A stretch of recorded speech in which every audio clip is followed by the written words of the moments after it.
Ragnarok was Lupino's private nightclub, a den of drugs built into an old theater. I knew what waited inside: V-head junkies ready to explode in random acts of senseless violence, and Lupino's goon squad, the worst stone-cold killers this side of hell.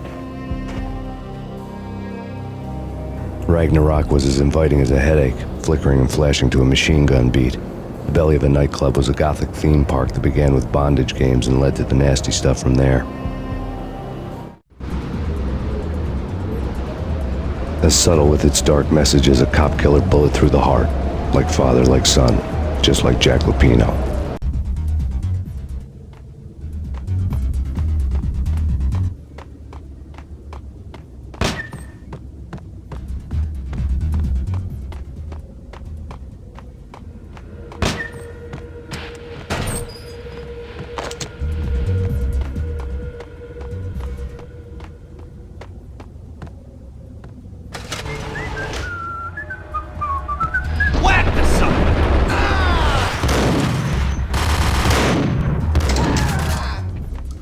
The book had never been a bestseller.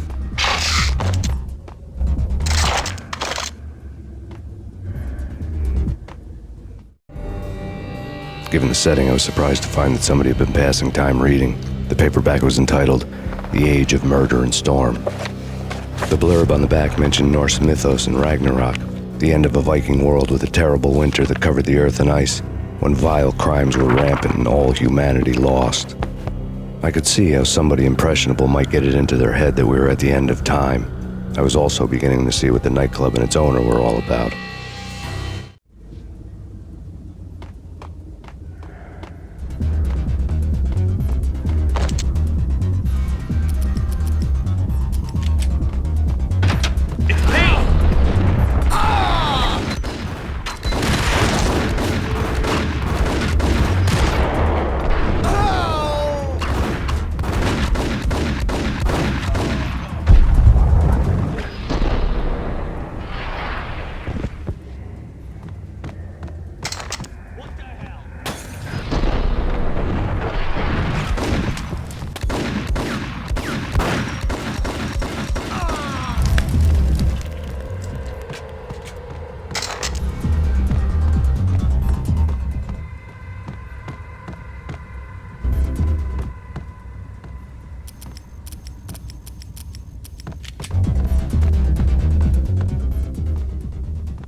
Books on the occult had been piled on the table.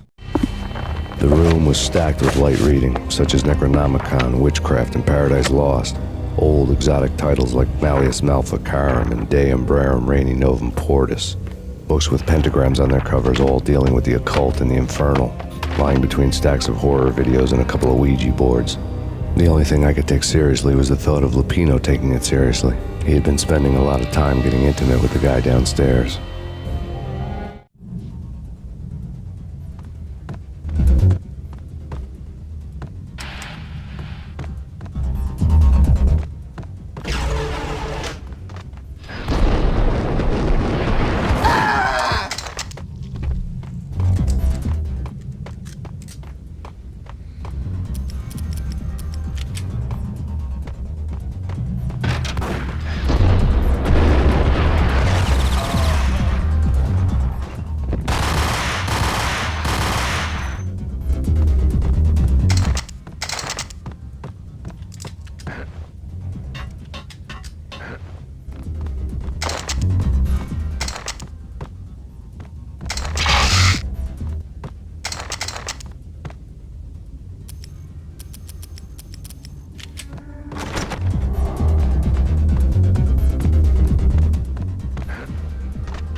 wouldn't say anything to his face.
Karaoke never was my scene.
go!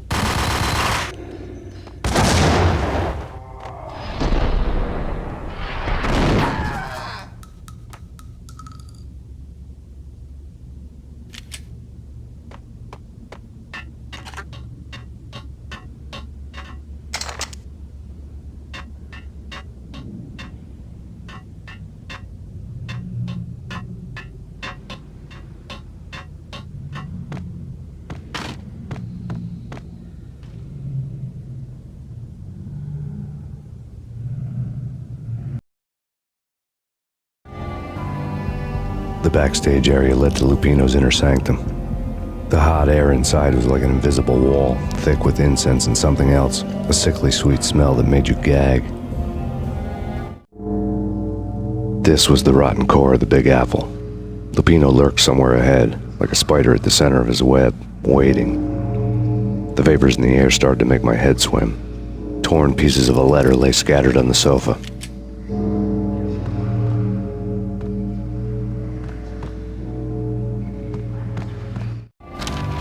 Punchinello had threatened Lupino in writing.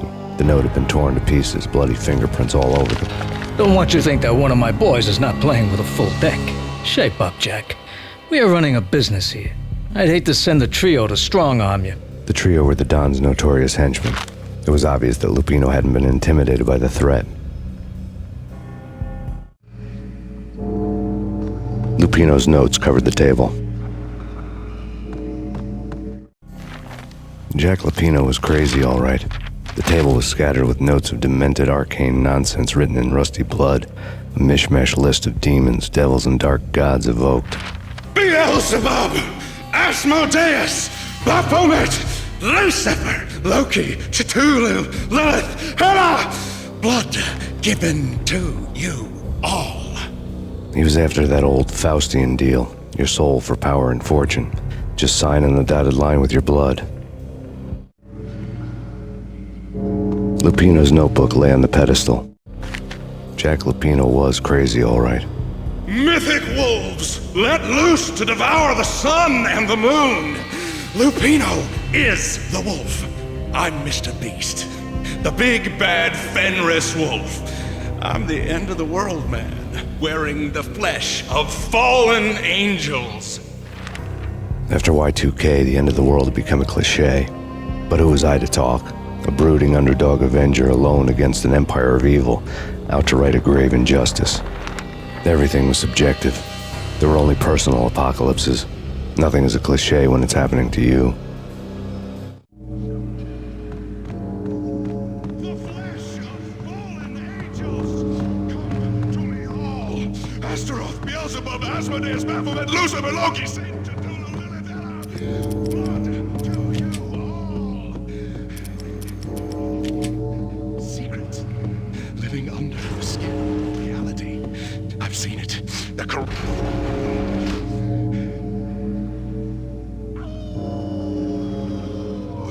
I'm the wolf, yeah! I am the wolf! It's close. It's coming. You have come. A witness to the end of time. It's now! I will rise to her side. I don't need the words. The words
I had known there'd have to be a catch in it somewhere, and this one was the Empire State Building of catches.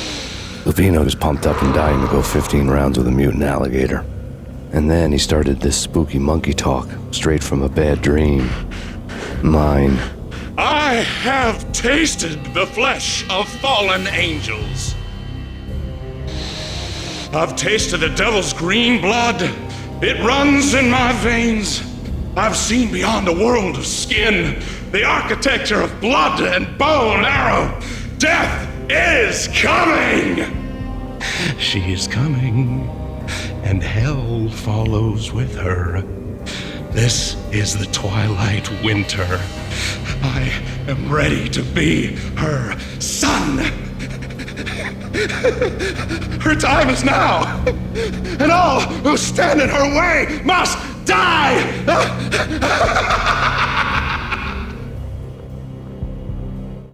Die! You'll die! You'll die! Now! All die!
Finally went down. I wanted to make real sure he'd stay that way. V was a bad monster. Turned them into friggin' zombie demons from outer space. I think he's dead already. Huh? And that's when it happened. But dead or not, you've got the wrong guy. In stepped this knockout femme fatale holding a gun to my face. I returned the favor.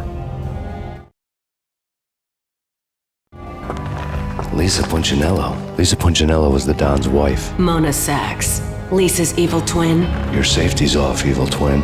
You might hurt someone with that gun of yours. Lisa's the damsel in distress. I'm the professional.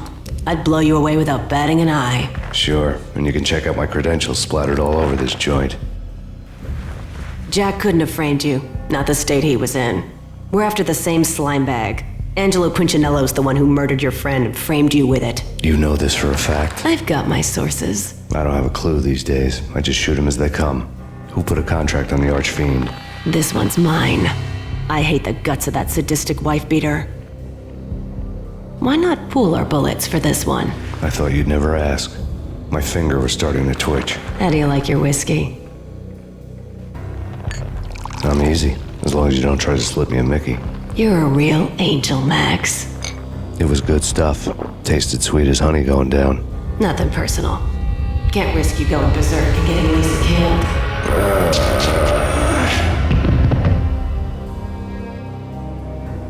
The nightmare was always the same. Violent shapes moving in darkness, old and ugly.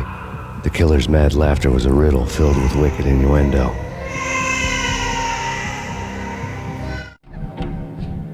Somewhere, the baby was crying.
Should have known it when we found you snoring next to Lupino's corpse. A comedian, huh? Michelle looked at me from the photo. The Payne family. Happiness captured in a Polaroid moment. I had thought it would last forever, till death do us part. I didn't want to think about it. As long as I didn't, it could never happen. But I had broken my own rule. The thought had already slipped in. Fear was rusty needles poking at my brain. Cold and scaly, it slithered down my chest.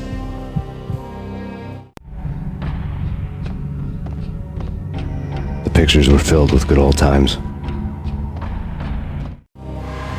Alex and I had a few moments of glory between us. Crime-fighting comrades, the best in NYPD DEA collaborative team. Good-hearted macho bullshit like that. I would have given anything to have him here as my backup. No such luck. No luck at all.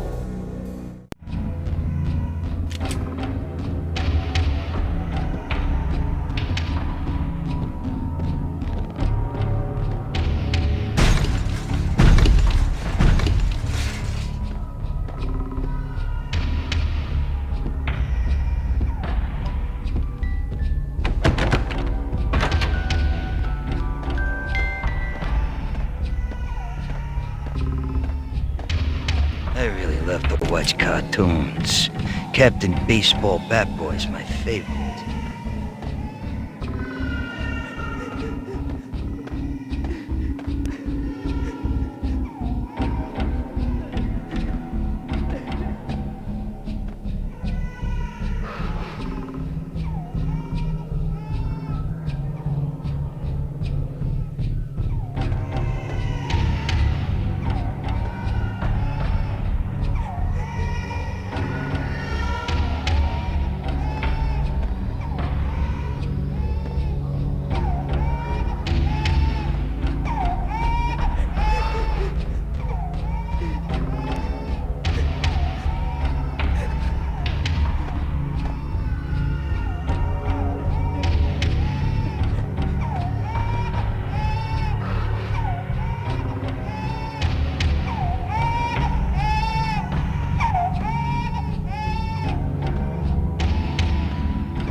No, please God, no.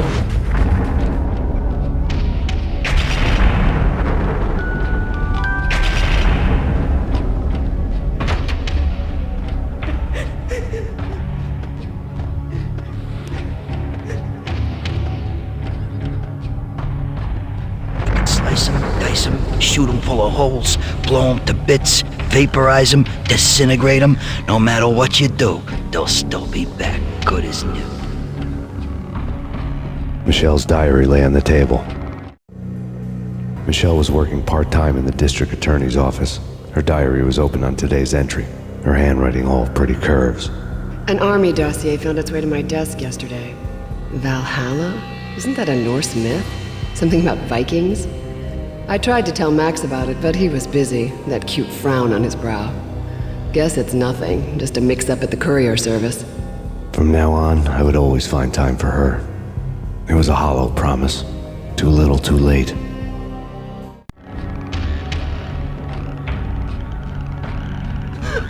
Max, no, please, Max.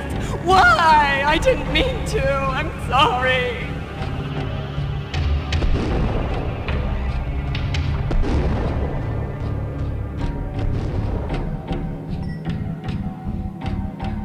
Murderer! You killed her! Nothing like that ever happens in the real world.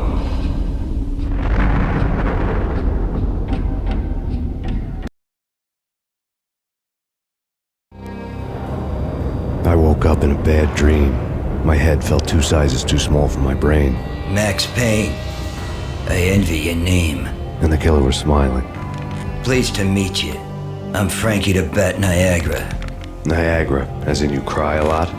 He had a baseball bat and I was tied to a chair. Pissing him off was the smart thing to do.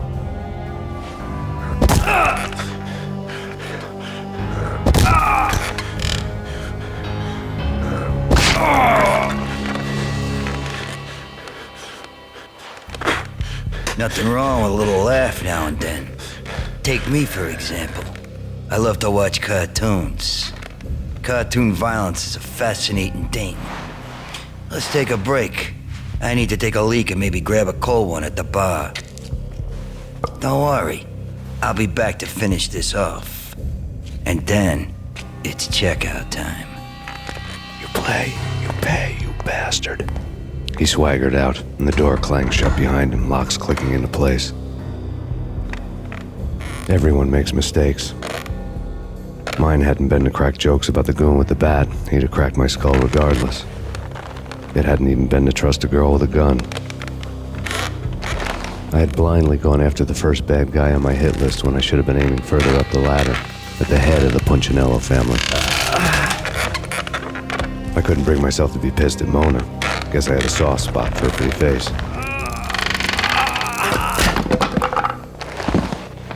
But when somebody decides to play baseball with your head, you tend to get sore.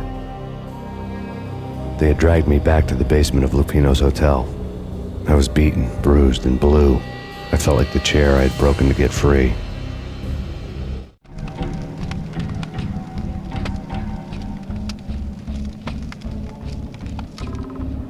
All I had was Niagara's bat, sticky with my own blood. Without a gun, I'd be no match for Frankie's men. I'd have to play hide and seek with them.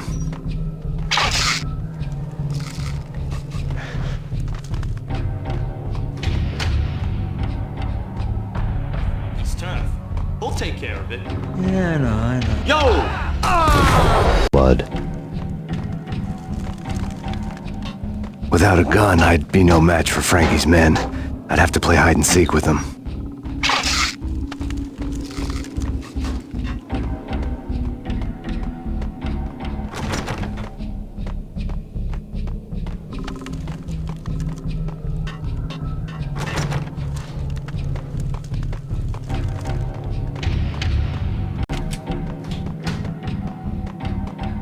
It's Frankie's game!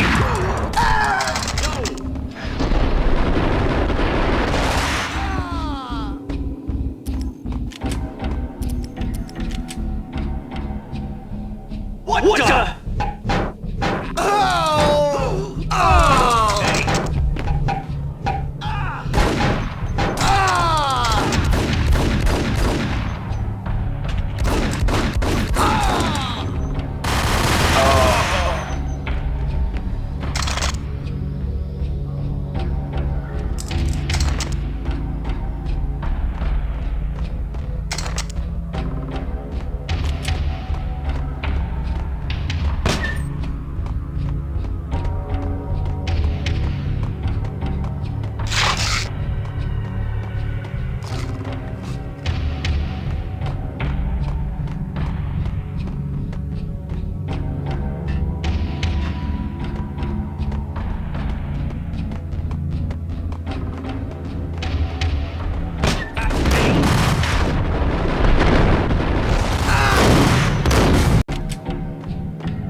Another newspaper caption for a murder scene.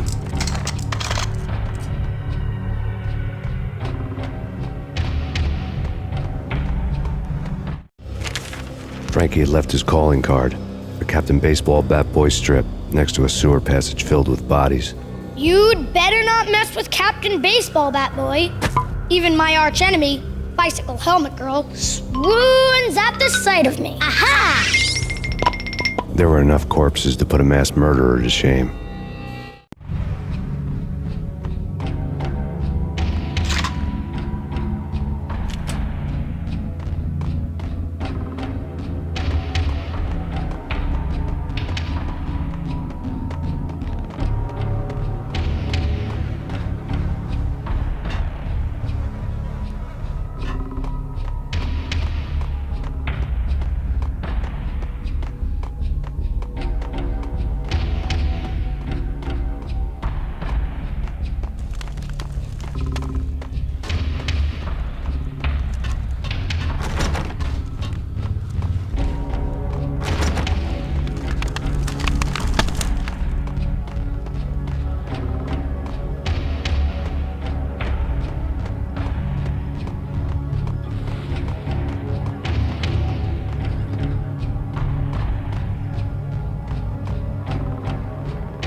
Things were fast going from bad to worse.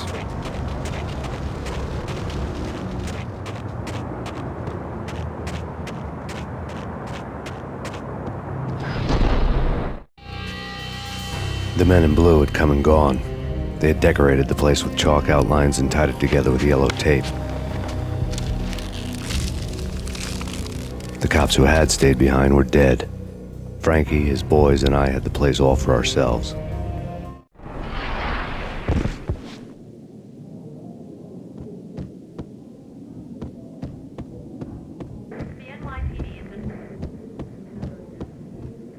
Just forget about it. Just forget about it. Hey, just forget about it. That crazy witch, you should have heard her. She was a real scream when the boys caught her trying to cap the Don. Oh, that's friggin' bad. To the trio? That's even worse than what Frankie's doing to that poor bastard downstairs. She's gonna take a long time to die. The mobster muscle on the phone was talking about Mona. Punchinello's trio were nothing but bad news.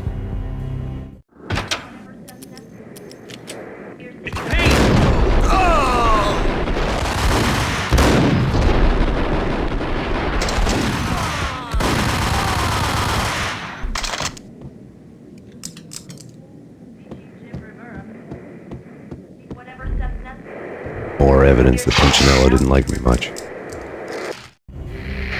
The fact remains that all the victims so far identified in the Ragnarok shooting have been known criminals, many of whom had large doses of V in their blood. Reliable sources say that Max Payne was also among those killed, although no body has been recovered at this time. Reliable sources. That meant somebody thought the Mafia had me, didn't want the cops snooping around anymore. The body would be delivered to them barely recognizable. Case closed. Don Punchinello had the power to be that reliable source, which was no news. But his news was old news. Framing me hadn't been enough. Don Punchinello had put a hit on me. He wanted me dead, and it had been important enough for him to give written instructions to Frankie about it. Max Payne should die like a dog for the trouble he's caused. Frankie, I know I can trust you to give this matter the dedication it needs.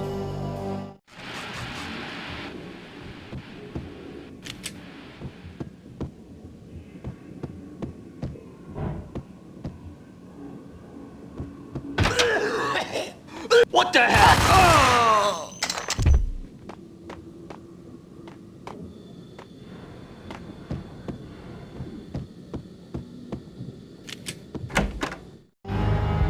The hotel bar was fast developing quite a history.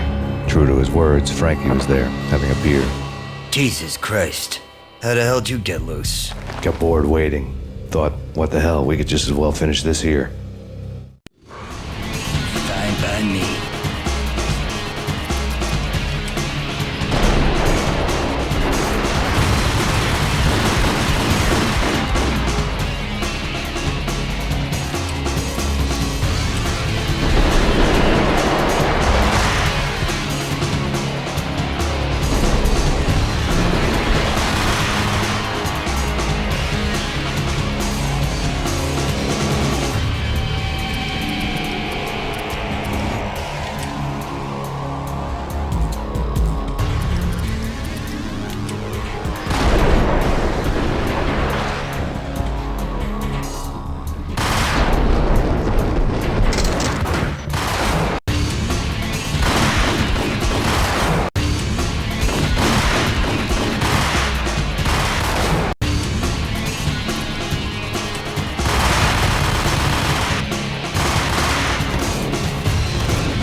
You think you've been a lovely audience.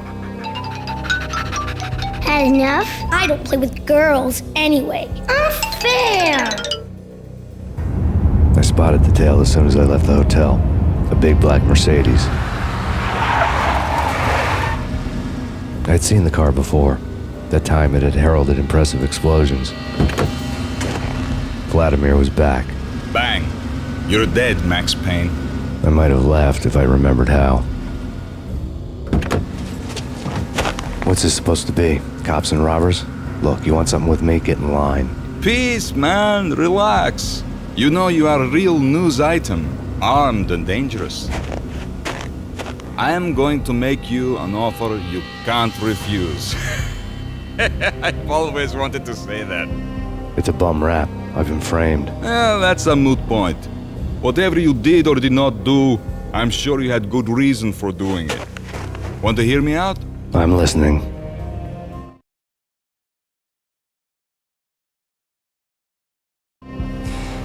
Punchinello messing with V is bad for business all around. But that's not all. There is this guy, Boris Stein, used to pull jobs for me. He's the captain of the cargo ship Charon. Now the bastard turncoat has gone over to the other side, Punchinello's. The ship's loaded with high-res hardware, guns, my business. If Punchinello gets hold of that cargo, he's won and I have lost. And you'll have your work cut out for you. If you want to get to Punchinello, you'll need heavy-duty persuaders. I am just the man to get them for you. Change the ship back under my flag, maybe pop 2 in the traitor Dime's head while you're at it. You'll get enough guns to start the apocalypse. You in or out? Let's get this show on the road. Vladimir was one of those old-time bad guys with honor and morals, which made him almost one of the good guys. None of us was a saint. The Brooklyn riverfront was a maze of rusty containers, sharp-boned cranes looming up from the snowstorm. On a night like this, you couldn't help but think of the dark army of dead men sleeping with the fishes, cement shoes in line. Like the ferryman in the river Styx.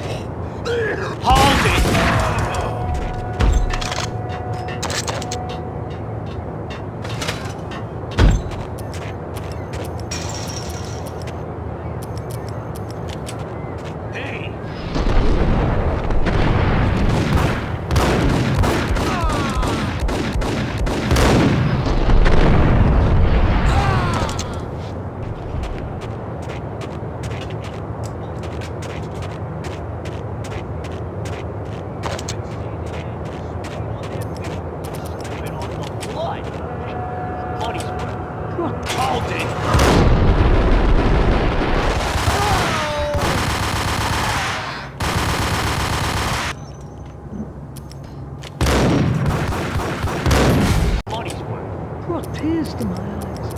Transcendent. Hold it!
I doubted the letter was a receipt.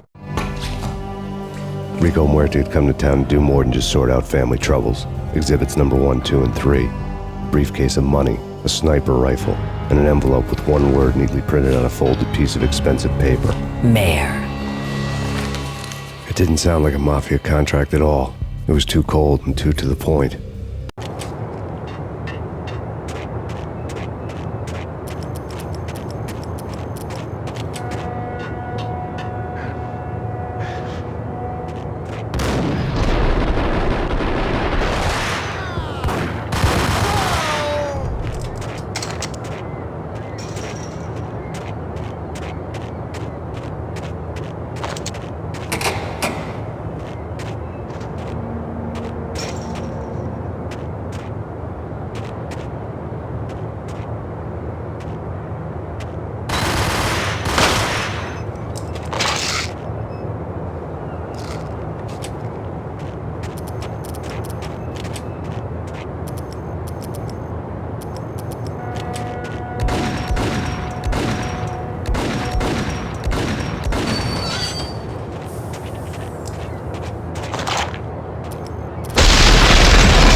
Get him!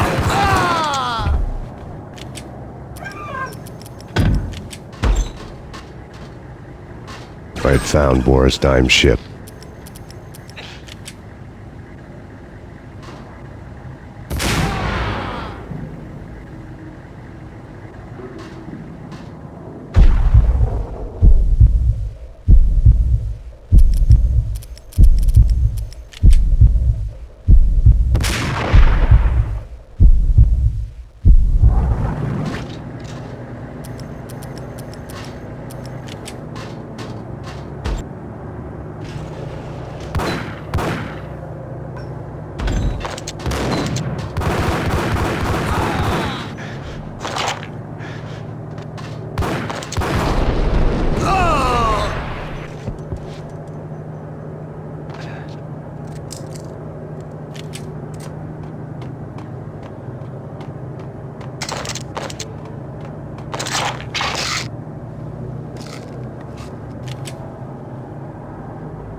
Rust had crept over the sides of the cargo steamer a long time ago. Boris Dime would be on board. I'd have to smoke half of his crew to even get near the gangplank. The guns were probably being kept in the hold, buried amidst the rats and oily water.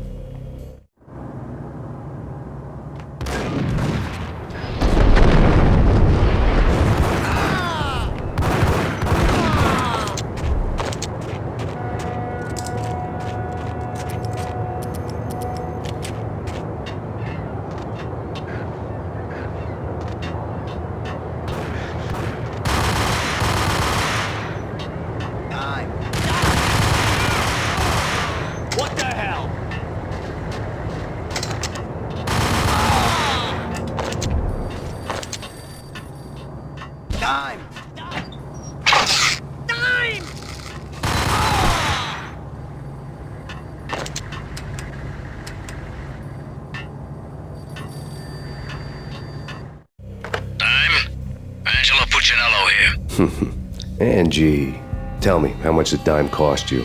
I bet it was more than his name. Max Payne. Right the first time. You're dead, punk. You sure you're not confusing me with Boris here? But you are right, of course.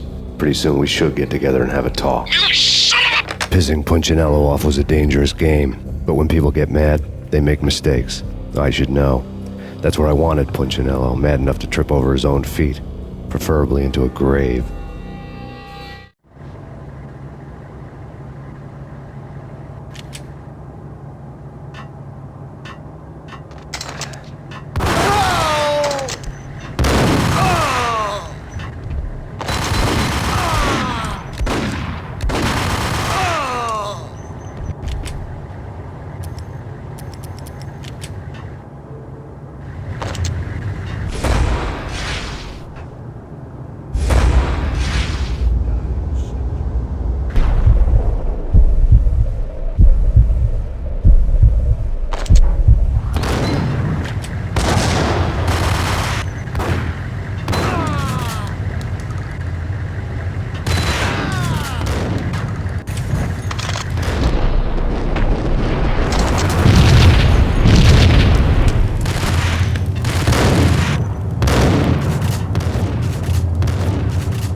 Did you get everything you need? Check.